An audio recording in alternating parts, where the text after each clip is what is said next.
Sir, I demand in this August House to make paternity leave a legal right in India.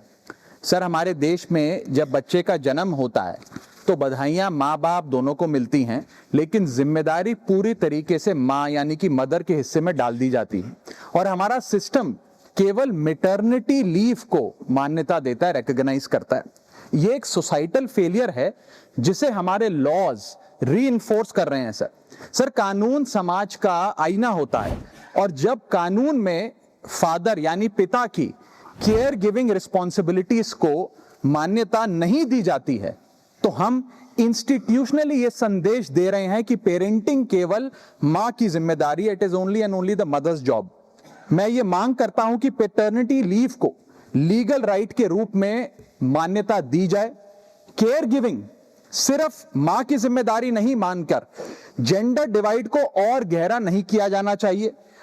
अब इसे बदलने का समय आ गया है। सर, एक मां 9 महीने तक बच्चे को पेट में पालती है व्हेन शी इज प्रेग्नेंट, फिर नॉर्मल डिलीवरी या सिजेरियन जैसी मुश्किल प्रोसीजर से गुजरती है। उसे मेडिकल केयर, दवाइयों के साथ साथ अपने हस्बैंड की फिजिकल, मेंटल और इमोशनल सपोर्ट की भी जरूरत होती है। पति की भी बीवी के प्रति केयर गिविंग रिस्पॉन्सिबिलिटीज होती हैं, सिर्फ बच्चे के प्रति नहीं। और ऐसे समय में हस्बैंड की प्रेजेंस कोई लग्जरी नहीं सर, बल्कि एक नेसेसिटी है। आज केवल सेंट्रल गवर्नमेंट एम्प्लॉइज को ही 15 दिन का पैटर्निटी लीव मिलता है, जबकि प्राइवेट सेक्टर में यह राइट या अधिकार है ही नहीं। स्वीडन, आइसलैंड और जापान जैसे देशों में यह लीगल राइट 90 दिन से लेकर 52 हफ्तों तक की एक गारंटीड राइट के तौर पे दिया जाता है।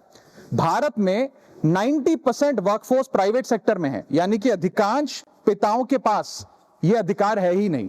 इसीलिए मैं सरकार से मांग करता हूं कि पैटर्निटी लीव को लीगल राइट बनाया जाए, क्योंकि केयर गिविंग सिर्फ मां की ही नहीं बल्कि एक shared responsibility of both the mother and the father. Thank you sir.